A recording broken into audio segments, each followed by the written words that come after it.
Bonsoir à toutes et à tous, bienvenue au 19h45, voici le sommaire. La vente des objets d'occasion, un marché en plein essor au Bénin. Acheter les produits d'occasion est aussi bien bénéfique pour l'acheteur que le vendeur, mais ce genre d'achat est parfois un risque. On en parle dans cette édition. Et on parle aussi de l'hypertension artérielle qui est un tueur silencieux qui atteint aujourd'hui les êtres humains à tout âge. Un spécialiste nous donnera dans cette édition les signes annonciateurs.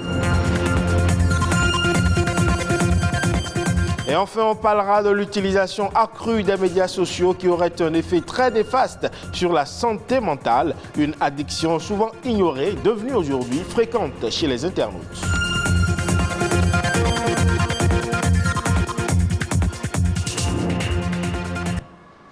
Je le disais dans les titres, le marché des biens d'occasion connaît une croissance exponentielle aujourd'hui au Bénin. Une croissance qui soulève parfois des interrogations quant aux raisons de son développement et aux conséquences possibles pour les consommateurs.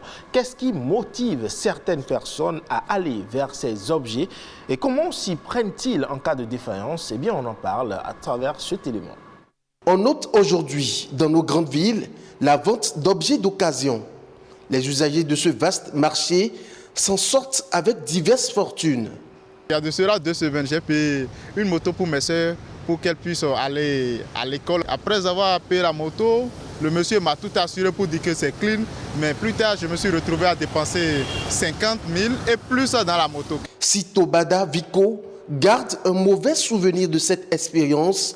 D'autres, par contre, estiment que ce n'est pas parce que les produits d'occasion sont déjà utilisés qu'ils perdent de la valeur. Ce sont des trucs résistants, les prix sont à la portée de tout le monde.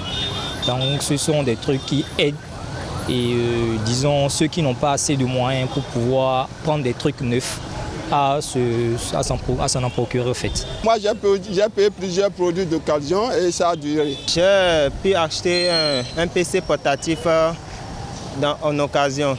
Ouais, donc pour moi, j'ai eu la chance que l'ordinateur portatif marche. Pour la plupart des usagers rencontrés, derrière les objets d'occasion se cache un piège. Quelqu'un qui a déjà utilisé un truc et qui veut revendre, c'est tellement que le truc a un petit problème. Les produits d'occasion souvent se présentent sous 2 aspects. Lorsque quelqu'un décide de vendre quelque chose, soit la personne a un problème financier direct, ou soit la chose que la personne décide de vendre a un problème. Et pour éviter cet état de choses, ce type d'achat devrait se faire sous certaines conditions. Il faut premièrement s'assurer de la propriété effective de celui qui est en train de vous vendre cet élément-là. Sinon, vous pouvez être poursuivi pour recel. Deuxième élément, ce sont les risques qui peuvent arriver dans ces genres de transactions-là. C'est-à-dire, vous prenez un bien d'occasion auprès de quelqu'un, après vous constatez une certaine défaillance. Vous savez, dans les boutiques, formellement, il y a les questions de garantie où quand vous êtes dans le délai, vous pouvez repartir pour aller changer. Mais dans nos relations contractuelles, comme vous l'avez décrit tout à l'heure, ces éléments n'existent pas. Ça veut dire quoi? Lorsque ça arrive comme ça et que vous approchez de votre co-contractant qui reconnaît l'erreur, vous pouvez régler entre vous. Lorsque vous ne vous entendez pas, vous allez donc vous référer aux autorités compétentes, notamment, je veux dire, la juridiction compétente pour vous voir trancher un litige, parce que là, c'est un litige qui naît. Au-delà des réticences qu'on peut avoir et qui peuvent être difficiles à surmonter, l'achat des objets d'occasion est néanmoins à la portée du citoyen lambda. On parle à présent de l'hypertension artérielle qui est une pathologie qui tue sans tambour ni trompette. Au départ considérée comme une maladie du 3e âge, eh bien cette pathologie atteint aujourd'hui toutes les tranches d'âge. Mais quels sont les signes annonciateurs d'une telle pathologie et à quoi s'expose-t-on en cas de complications? Les éléments de réponse ici avec un cardiologue, il s'appelle Latifou Moussé. L'hypertension artérielle, de manière claire, n'a pas de signe.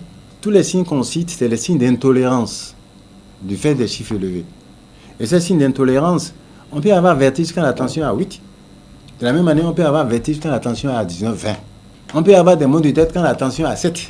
Et on peut avoir des maux de tête si c'est lié rien qu'à l'attention. Quand l'attention est à 250, c'est-à-dire 25, ou alors 160. Certains auront des tensions à 229 et n'ont rien. Mais à 229,5, ils vont faire le coma. Le patient, ce qui est clair, s'expose à mettre en danger tous les organes où il y a une circulation sanguine. Tous les organes nobles, qu'elle soit le cerveau, commençons par le cerveau, les petites artères, quand la tension est trop élevée. Eh bien, surtout, c'est ça que nous avons chez les jeunes, le petit vaisseau du cerveau peut s'éclater. On aura un accident vasculaire cérébral hémorragique. Des maux de tête atroces, des vomissements. Il ne faut pas attendre. Il ne faut pas dire que c'est rien que la tension. Je prends la tension. C'est tellement une complication qui démarre. Autant aller voir son médecin pour rien que de rester à la maison. On commence à sentir qu'une petite partie ne bouge plus bien. Ou alors, j'ai un petit vertige, je veux tomber. Ou je prends mon bic là, c'est tombé, je ne sais pas comment, je n'ai plus les forces. Ça, c'est les petits signes. Au niveau oculaire, brutalement, la personne peut avoir des difficultés de vision. On peut avoir des hypertendus avec un cœur normal. Mais dans le temps, parce que c'est là le caractère silencieux. Quand le cœur commence vraiment à souffrir parce que la tension est à 15, ensuite, non traité, la tension monte à 20, au-delà, alors le cœur va grossir dans l'épaississement. Et c'est ça, souvent on dit crise cardiaque. Crise cardiaque, il y a tout dedans. Contrôlons notre tension à temps.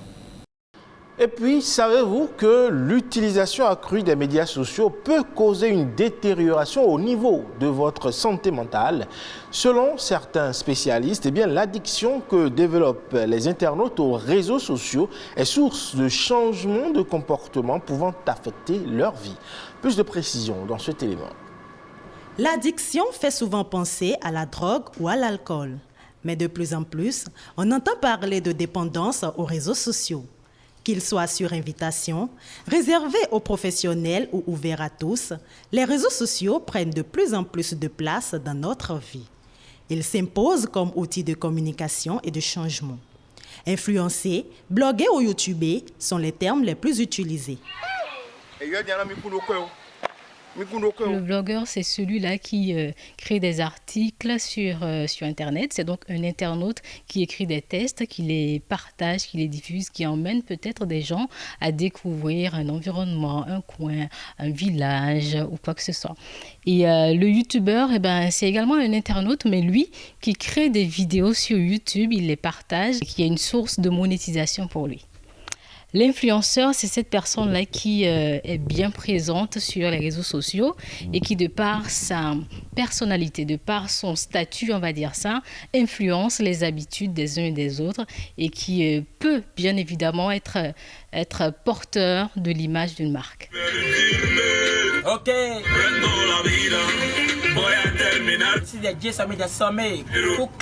De suiveurs de fil d'actualité, on passe facilement à suiveurs de tendances, de mode de vie ou de points de vue.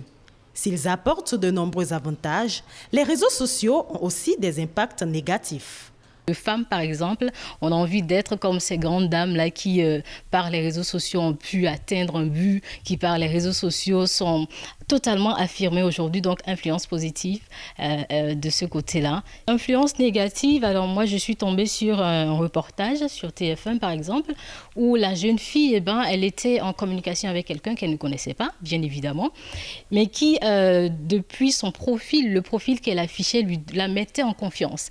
Alors un jour, cette personne-là lui a dit, écoute, tes parents, quand ils seront sortis, laisse la porte ouverte et moi, je viendrai. Ses parents n'étaient pas loin. Elle a permis à cet individu-là de venir, tout simplement parce qu'elle a été mise en confiance avec ce que proposait celui-là sur Internet. Il existe des influenceurs et ces derniers créent des influencés. À force d'utilisation quotidienne, certains confondent réseaux sociaux et vie privée et d'autres mêlent la fiction à la réalité. Votre vie privée reste votre vie privée. Vous n'avez pas besoin de l'étaler sur Internet. Aujourd'hui, je vois des familles, je vois des parents qui s'amusent à poster des photos de leurs enfants, de leur maison. Je trouve que c'est un danger. On n'a pas idée. Vous vous exposez totalement, vous exposez vos enfants. Vous montrez l'école de vos enfants. Vous montrez en train d'emmener les enfants à l'école. C'est un vrai danger. Il ne faut surtout pas faire ça. Dans un monde de plus en plus individualiste, où l'on ne peut se passer du digital, l'utilisation des réseaux sociaux ne devrait pas être nocive si on en fait bon usage. Hors de nos frontières à présent, en Afrique du Sud, la découverte du variant Omicron est lourde de conséquences pour le secteur touristique. De nombreux pays leur ont fermé leurs frontières et de nombreux touristes ont annulé leur séjour. Les précisions ici avec nos confrères de France 4. Niché au cœur de Kailicha, l'un des plus gros townships de la banlieue du Cap, cet hôtel de luxe est une première en Afrique du Sud. C'est le rêve de cette ancienne hôtesse de l'air qui y a investi toutes ses économies. Mais son projet a été retardé plusieurs fois en raison du Covid. Ça a toujours été mon rêve de faire connaître Kailicha au monde. Suivez-moi. Il lui sera bien difficile de remplir ses chambres. L'ouverture de l'hôtel a coïncidé avec la fermeture des frontières. Je ne suis pas vraiment inquiète pour la prochaine saison estivale. Mais c'est vrai, on ne sait pas ce que nous réserve l'avenir avec ce nouveau variant. Dans la ville du Cap, un tour opérateur français installé ici depuis près de 30 ans ne cache pas son inquiétude. Il avait 350 employés avant la pandémie. Voilà ce qui reste de ma flotte de véhicules. J'ai dû en vendre la moitié pour survivre. La société a dû se débarrasser des 2/3 de son personnel. Je me sens trahi par mes propres concitoyens. J'ai beaucoup de sympathie pour les Sud-Africains. Ils ont été honnêtes. Ils ont joué la transparence. Et maintenant, ils sont punis pour une raison obscure. Les responsables de la province du Cap font de gros efforts pour faire lever les restrictions de voyage. Plus de 80% des réservations d'hôtels ont été annulées. Les réservations sont annulées de décembre à mars. Les pertes se chiffrent en centaines de millions de rands. Alors les établissements n'ont plus de trésorerie. Refaire des emprunts avec les risques du secteur n'est plus viable. La province du Cap perd près de 13 millions d'euros tous les jours. Les sociétés qui espéraient se reconstruire après un premier été dévasté par le Covid ne passeront peut-être pas ce deuxième été. Et c'est sur cet élément que prend fin ce 19h45 à retrouver sur le site de l'ORTB, www.ortb.bj. Portez-vous bien et à la prochaine.